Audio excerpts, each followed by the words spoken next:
Currently on chapter 2, on the actual runes. As you can see on screen, these are the ones that we have done already. So we have 1, 2, 3, 4, 5 runes left in a different order than you see them here, because that is because we are doing the Uthark, not the Futhark. Anyway, let's get into it. Let's start with manas. The rune of man follows the horse rune, because we know in ancient times, what is a warrior without his horse? Horses were the main form of transportation, so of course they were incredibly important. Manas represents man in balance. The shape of this rune is sometimes interpreted as a man and a woman holding each other. I can see that. The X shape can also be found in the rune, illustrating the communication between the worlds above and below and the 4 directions. And if you want to know more about X, check out the podcast that I did with Mario from Symbolic Studies on it. Fascinating stuff. This rune belongs to the world of humans.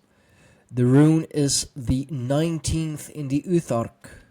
The number 19 unites the 7 planets and the 12 signs of the zodiac. It is a very old conception that humans are created by forces from the planets and stars. I mean, it's true. Like, we're literally stardust. And I don't mean the WWE character formerly portrayed by Cody Rhodes. We are literally stardust. The rune mana in the Gothic Futhark has the double meaning of tree and man. In Nordic spirituality, man was connected to the trees. We still are. We are crafted from a tree, even. This is also evident from the Scandinavian rune row, where the rune of man has a similar shape to a tree, identical to the elk rune. Algis, which we have touched on in a previous episode. I'm not sure which one. Okay. But, you know, if you're subscribed, you know. Hey. That was manas. Short one. Going into lagu or lagos, meaning water or lake.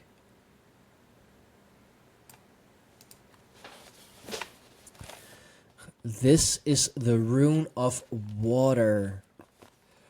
The name of the rune can be found in many words. The Swedish lag and lagoon. The English lake, lagoon, and so forth. Lagu does not only denote water, but also the word for fluid. In Swedish, that would be vätska. Lagu is the basic law, lag, of life. The rune represents the original waters of Niflheim that are the prerequisite of all life. Yes, Niflheim, Muspelheim. Lagu, like water, is closely connected to the moon. The tides ebb and flow with the phases of the moon. The cycle of the moon also reflects menstruation, and lagu is the rune of of blood and bodily fluids. Lagu corresponds to witchcraft and magic, And in the names Logar or Laukar, it signifies witchcraft. Sounds to me like this is, again, a very feminine rune, in a way. Blood and bodily fluids connected to the moon. The moon, reflects menstruation. I think it'd be probably a good idea for all the ladies out there, all the beautiful shield maiden, all the makers of the home. If you are on that time of the month, look into using Lagos. Maybe for, I don't know, that it goes well, that it's not as painful as it can be.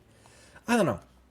If you're on your periods, if it is that time of the month, I suggest looking into using Lagos. The rune is connected to dreams, which are influenced by the moon and the balance of the bodily fluids.